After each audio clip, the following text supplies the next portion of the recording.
Welcome back to the channel. And if you're joining us for the first time, my name is Void.Stories, and this is where real horror lives. Every week, I bring you true accounts, real people, real experiences, real stories that most channels are too afraid to touch. No fiction, no dramatization, just raw, documented horror from people who lived it. Tonight's video is something I have been carefully putting together for weeks, and I want to be honest with you, I almost didn't post it. Tonight, we are going deep into sleep paralysis. Not the textbook definition, not the clinical explanation. I'm talking about 4 real people who woke up unable to move and found something waiting for them in the dark. Something that knew their name, something that followed them, something that other people witnessed too. These are their stories. If you've ever woken up at 3 a.m. and felt like something was watching you, tonight, you will finally understand why. Stay with me. This one is worth it. Let's begin. Let me step back for a second. If you're new here, welcome. Genuinely. You picked an interesting night to show up. And if you've been here since the Shadow Man episode, you already know what I'm talking about. And you already know that I don't exaggerate. I don't need to. The material does that on its own. Here's what this channel is. I collect stories, submissions, DMs, emails, voice memos left at 2 in the morning by people who are too shaken to type. I've been doing this long enough that I've developed something I can only call pattern recognition. And lately, the patterns have been keeping me up at night, which, given our subject matter, is saying something. After the last video dropped, I received over 400 messages. I read all of them, every single one. Most were terrifying in the ordinary way, the way that makes you sleep with the light on for a week and then slowly forget. But a few, maybe a dozen, made me genuinely reconsider posting this at all. Not because I doubted the people sending them, because I believed them completely. Here's what I need you to understand before we go any further. Sleep paralysis, as you've been told, is a neurological event. Your body stays in REM cycle muscle suppression while your conscious mind comes back online. That's the clinical explanation. That's what gets taught. And I'm not here to tell you neuroscience is wrong. I'm here to tell you that across 400 unconnected accounts, different countries, different ages, different lives, the same details keep appearing. The same pressure point on the chest, the same peripheral shape, in several cases, the same words. People who have never met, never spoken, never seen this channel, describing the same thing with a specificity that coincidence cannot comfortably hold. Something knows the window, and it uses it. Stay with me on this one, because by the end, you're going to want to check your room. I'll be sharing 4 stories tonight. There's a 5th, one I've had sitting in a folder for 3 weeks. I'm not including it. Not yet. I'm still not sure it's something I should put into the world. You'll understand why, by the end, that decision is harder than it sounds. For stories, that's enough. That's more than enough. The first story belongs to Maya. 23 years old, fresh out of university, 3 weeks into her first real job at a marketing firm in a city she'd moved to alone. She submitted this to me in a single long email with no paragraph breaks, like she'd been holding it in so long it came out all at once. She described her apartment the way people describe places they're trying to convince themselves they love. The way the afternoon light hit the kitchen. The particular smell of new carpet mixed with old radiator heat. She'd bought a small succulent for the windowsill because she'd read that having a plant made a space feel like home. She stress-ate cereal for dinner 4 nights a week because cooking for one felt like admitting something she wasn't ready to admit. New city, new job, no one who knew her name yet. She was lonely, is what I'm saying. She was 23 and exhausted and quietly, persistently lonely in the way that only hits you at night when the noise of performing a functional adult stops. She fell asleep on a Tuesday. She woke up at some point in the deep middle of it. No clock checked, no sense of time, and the first thing she noticed was the buzzing. A low, cellular vibration, like her whole body had been struck like a tuning fork and was still ringing. She tried to sit up. Nothing happened. She tried to turn her head. Nothing. She tried to take a deeper breath and found that her chest would only accept so much air because something was sitting on it. Not dramatically, not like a cartoon envy.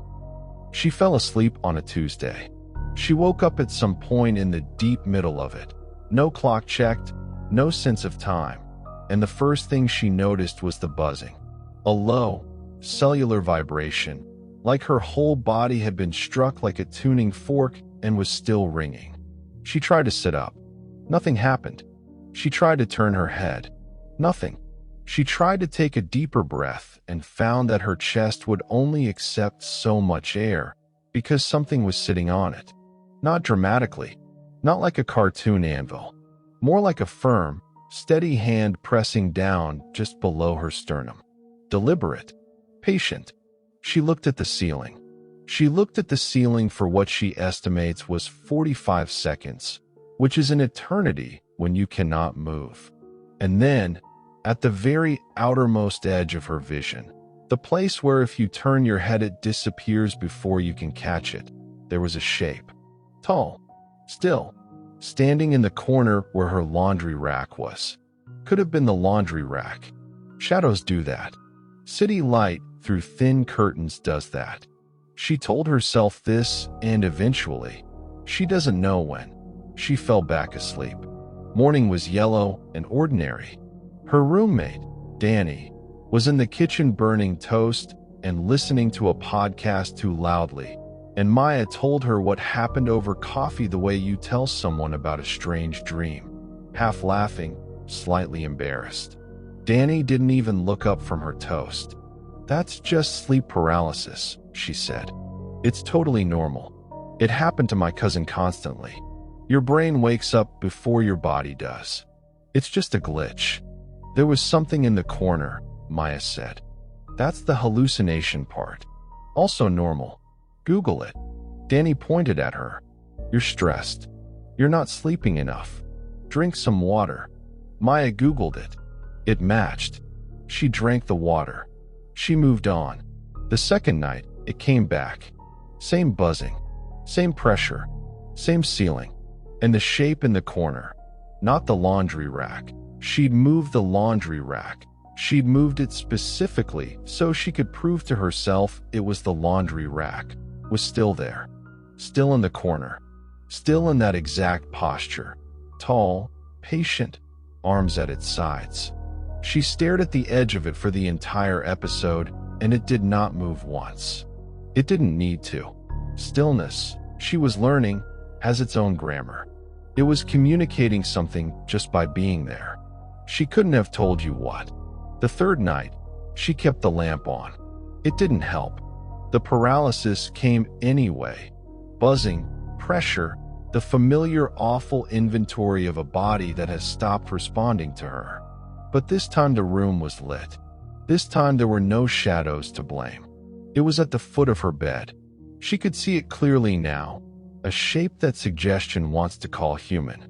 She could feel the cold radiating off it the way cold radiates off a window in January.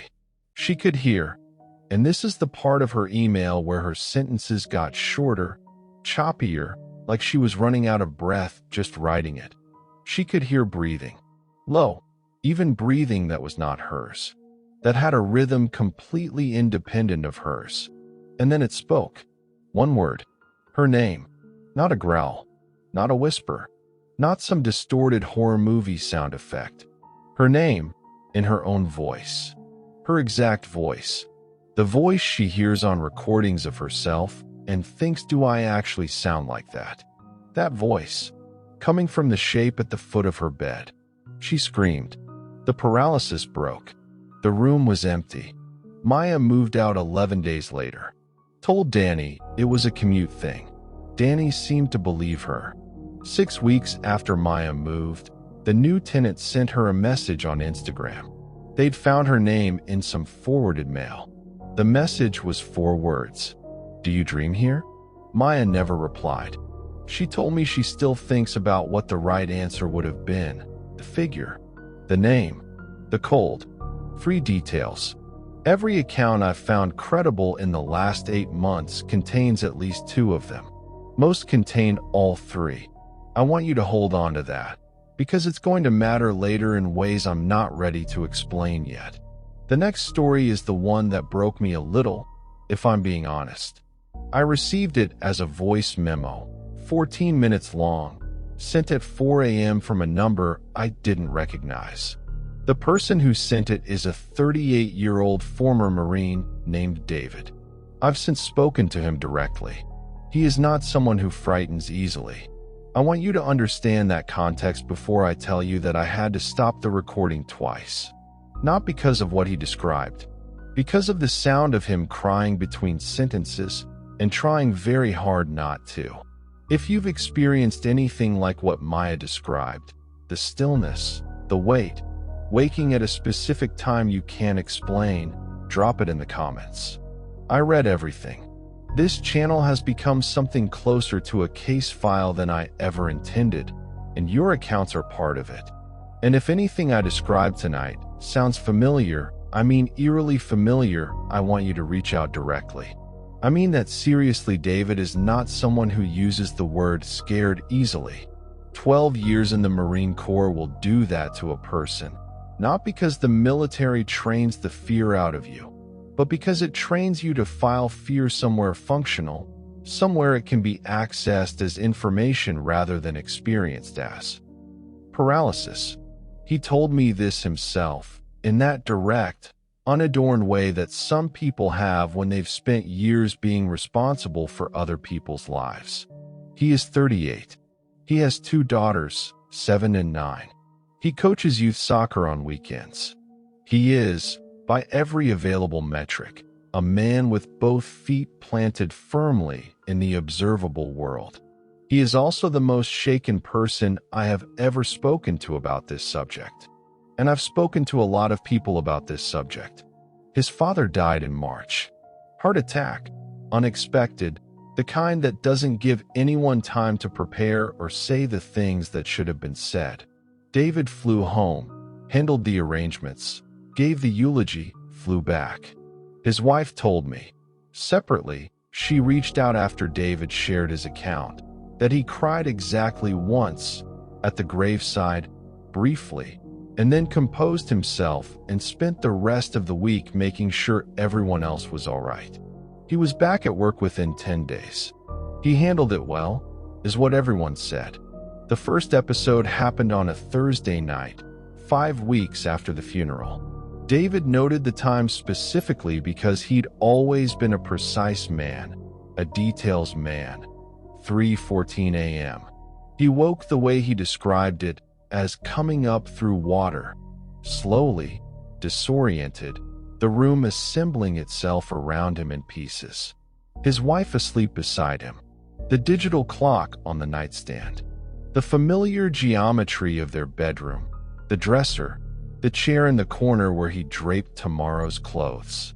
Except the chair was pushed to the side, and something was standing where the chair usually was. He registered it the way you register something wrong in a room you know perfectly, instantly, wordlessly, in the body before the mind catches up. It was standing with its back partially turned, facing the wall at an angle, and it was. He paused for a long time on the recording before saying this. It was the height of his father. Exactly. His father had been 6'1", and David, as a teenager, had spent years measuring himself against that height with the particular urgency of sons. He knew it the way he knew his own hands. He couldn't move, couldn't speak, lay there for what he thinks was 2 minutes, staring at the shape in the corner. And then it was over, and the corner was empty, and his wife hadn't stirred, and the clock read 3:16. He told himself it was a dream. He'd been under enormous stress. Grief does things to sleep. He'd read that somewhere.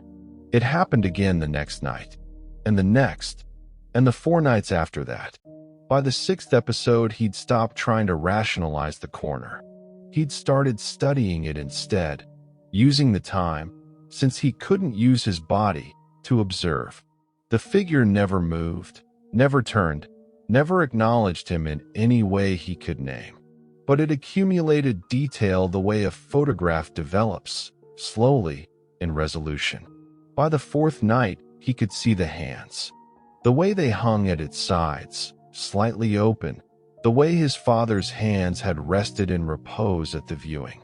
By the 5th night, he could see the particular tilt of the head. Left shoulder dropped slightly, a habit his father had carried since a car accident in his 40s had left him with chronic neck stiffness. David did not tell his wife. He did not tell anyone. His daughter found him the morning after the 6th episode. She'd made a crayon drawing of the family for a school project, standard childhood cartography, 4 figures in front of a house, labeled in 7-year-old spelling. She'd left it on the kitchen counter 2 days earlier.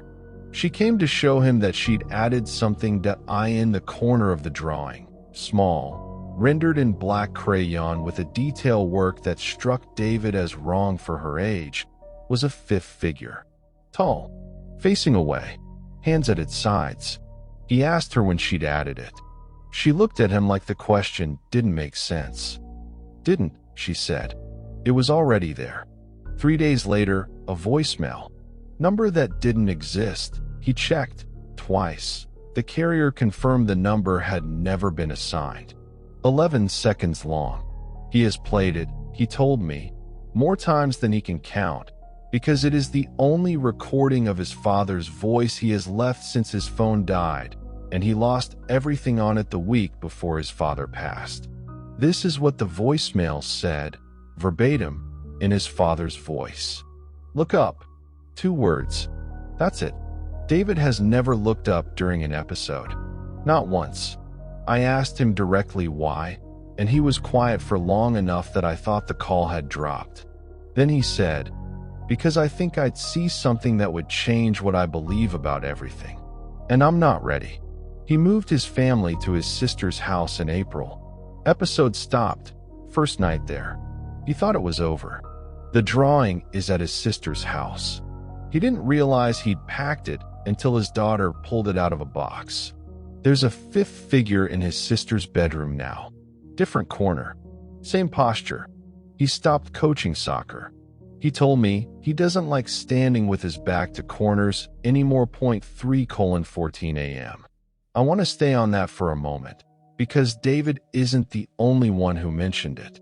I've received 11 accounts in the last 4 months where the person noted waking at that specific time. Not around 3. Not sometime in the middle of the night. 3:14, confirmed by a clock they checked, in the same way David checked his, with the precision of someone who would later need to be certain of what they saw. 11 people. Different continents. No connection to each other. No connection to this channel in most cases. 3:14 a.m., like a recurring appointment that none of them made. I don't know what that means. I want to be clear that I'm not telling you I know what that means. What I'm telling you is that I've stopped dismissing it. There's something I said in the Shadow Man video. If you haven't seen it, go watch it after this, because some of what he described maps onto tonight almost word for word, about the nature of the paralysis window itself. The idea that the neurological explanation and the experiential reality of these accounts are not necessarily in conflict. That something could absolutely exploit a known biological process the way a virus exploits a cell. Using the architecture, working within the rules. Something knows the window. I keep coming back to that. A few weeks ago, I received a DM from someone claiming they'd induced episodes intentionally, repeatedly, trying to make contact, trying to get answers. That's the story I'm not posting tonight. What I am posting is the closest thing to answers I've found. The most detailed account of what actually happens during that window that I have ever encountered. Rena is the reason I almost didn't make this video. Not because her story is the most viscerally frightening, though it is, because of what it implies about the others, about Maya's figure and David's corner and the 11 people waking at 3:14 a.m. Rena's account is the lens that brings all of it into horrible focus, and once you've seen it that way, you cannot unfocus it. She's 29, graduate research background in cognitive psychology, which matters because it means she approached this the way she approached everything, methodically, skeptically, with documentation. She kept a sleep journal for 3 years before any of this started. Timestamps, duration, dream content rated on a coherence scale she developed herself. She sent me 64 pages of it as a PDF. I've read all of it. Her credibility isn't something I'm asking you to take on faith. It's in the timestamps. It's in the marginal notes. It's in the way her handwriting stays perfectly consistent right up until the final entry and then changes. I'll get to the final entry. Rena had been practicing lucid dreaming since her early 20s. She was good at it, could reliably achieve conscious awareness within a dream state, navigate, redirect, wake herself at will. The architecture of sleep was, to her, familiar territory. So when she began researching sleep paralysis as an adjacent phenomenon, she did what researchers do with adjacent phenomena. She decided to experience it directly. She documented the induction method across 3 journal entries, which I'm not going to reproduce in full, partly for length and partly because I don't think it's responsible to. What I will tell you is that it worked on the 4th attempt. Her journal entry for that night reads, in part, 11:47 p.m. induction attempt, 12:03 a.m. onset confirmed, chest pressure approximately 6/10, peripheral visual event, left corner, indistinct, duration approximately 90 seconds, effect, clinical interest, no fear response. We'll repeat, clinical interest, no fear response. I want you to remember she wrote that. It matters, she repeated it. Controlled conditions, same method, 2 nights later. The figure was there again, left corner, indistinct, the visual quality she described in her notes as a shape that vision keeps sliding off of, like trying to look at something in the dark directly. This time, she made a decision. She was conscious, she was trained in dream navigation, she was not afraid. She focused on the figure and she tried, deliberately, to engage it. And then, on the 8th night, it pointed downward and to the left with a specificity that felt directional, geographic. Rena woke from the episode and spent 2 hours trying to understand what it meant.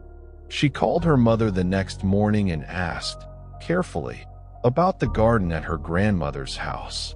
Her mother mentioned a stone near the back fence, a flat one Rena used to sit on. Rena drove 4 hours to her grandmother's former property. The current owners were confused but not unkind. She found the stone. She dug beneath it. There was a small tin box.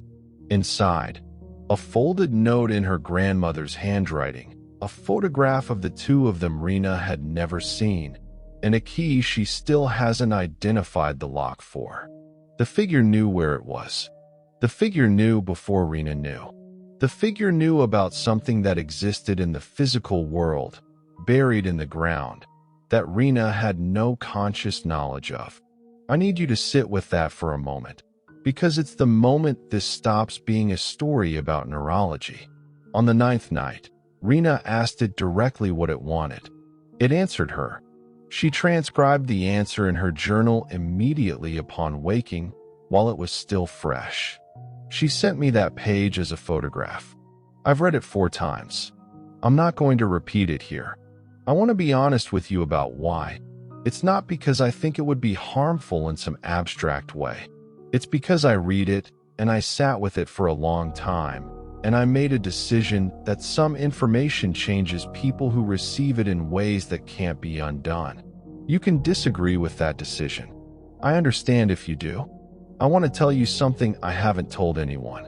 I've been waking up at 3:14 a.m. Not every night. For times in the last 3 weeks, which is often enough that I've stopped being able to tell myself it's coincidence, and not often enough that I can confirm it's a pattern. I wake up, and the room is the room. Same ceiling I've been staring at for 3 years, same streetlight cutting through the same gap in the curtain, throwing the same pale stripe across the far wall. Everything exactly as it should be. There's something in the corner. It's the coat rack. I'm almost completely certain it's the coat rack. I lie there, and I look at the ceiling, and I wait for something to happen, and nothing does, and eventually I fall back asleep. And I tell myself, you've been spending too much time inside these stories. You've been interviewing frightened people for months. You've been reading about this before bed. You're priming yourself. That's the rational explanation. That's what I would have said a year ago without hesitation. Sleep paralysis is your brain's motor cortex staying offline while your perception comes back. The figure is a hypnagogic hallucination generated by a mind wired to find faces and forms in ambiguous shapes. The weight on the chest is intercostal muscle suppression. The dread is the amygdala misfiring without the context of full waking consciousness. That's the science. That's what I used to say. I'm not sure I believe it the way I used to. I'm not sure it's wrong exactly. I'm sure it's incomplete. I'm sure it doesn't account for Sandra's wall, or the tin box under the stone, or the thing Cal's ceiling camera caught in a frame I closed before I could fully process it. I'm sure it doesn't account for whatever Rena's entity said that I read 4 times and chose not to repeat. There's one more story, the one I mentioned at the beginning. The person who induced the episodes on purpose, who was trying to make contact, who sent me something I've decided isn't safe to post. I don't know when I'll share it. I'm still deciding whether I should. What I know is this: something is using a window, and it knows your name. And it is, in ways I can't fully explain, patient that if you've made it this far, thank you. I mean that without performance.